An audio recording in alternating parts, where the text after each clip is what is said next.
ایک مرتبہ حضرت علی المرتضیٰ شیر خدا رضی اللہ تعالیٰ عنہ کے دور خلافت میں کہیں سے بہت سارا شہد جو ہے وہ آیا، یعنی وہ اتنی تعداد میں شہد تھا کہ اس کو مٹکوں میں بھرا گیا تھا۔ تو اتفاق سے اسی دن حضرت حسن رضی اللہ تعالیٰ عنہ کے ہاں کچھ مہمان آئے، تو آپ نے اپنے غلام قمبر کو کہا کہ جاؤ جا کے بیت المال سے تھوڑا سا شہد لے کے آؤ تاکہ مہمانوں کی مہمانداری کی جا سکے۔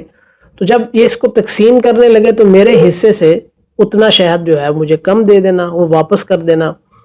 تو انہوں نے کوئی اس میں ایسی مذائقہ نہیں سمجھا، انہوں نے حضرت حسن رضی اللہ تعالیٰ عنہ کو شہد لا دیا۔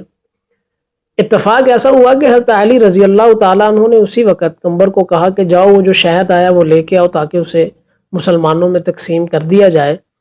تو حضرت علی رضی اللہ تعالیٰ عنہ نے دیکھا کہ ایک مٹکے میں شہد کچھ کم ہے، انہوں نے قمبر کو بلایا، اس سے پوچھا، اس نے وہ سارا واقعہ بیان کیا۔ تو انہوں نے کہا کہ جاؤ حسن کو فوری طور پہ بلا کے لاؤ۔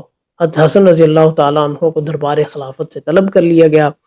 حضرت حسن رضی اللہ تعالیٰ عنہ تشریف لائے تو حضرت علی رضی اللہ تعالیٰ عنہ نے کہا کہ آپ کو یہ اختیار کس نے دیا ہے کہ آپ تقسیم سے پہلے اپنے حصے کا شہد کیسے لے سکتے ہیں؟ آپ کا حصہ ہے، اس میں کوئی شک نہیں ہے، لیکن آپ تقسیم سے پہلے اپنا حق اور حصہ کیسے لے سکتے ہیں؟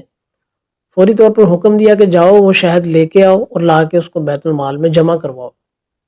تو حضرت حسن رضی اللہ تعالیٰ عنہ اسی وقت گئے اور جا کے وہ شہد لے کے آئے اور اسے دوبارہ بیت المال میں جو ہے وہ جمع کروا دیا گیا۔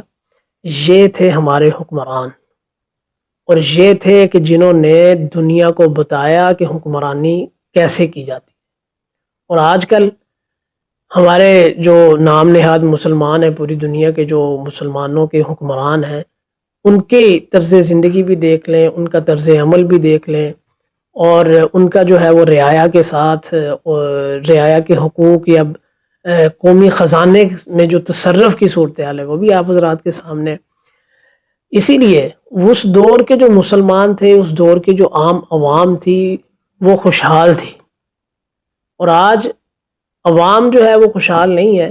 اس کی بے شمار وجوہات میں سے ایک بہت بڑی وجہ یہ ہے کہ اس طرح احتیاط سے قومی خزانے کو استعمال نہیں کیا جاتا۔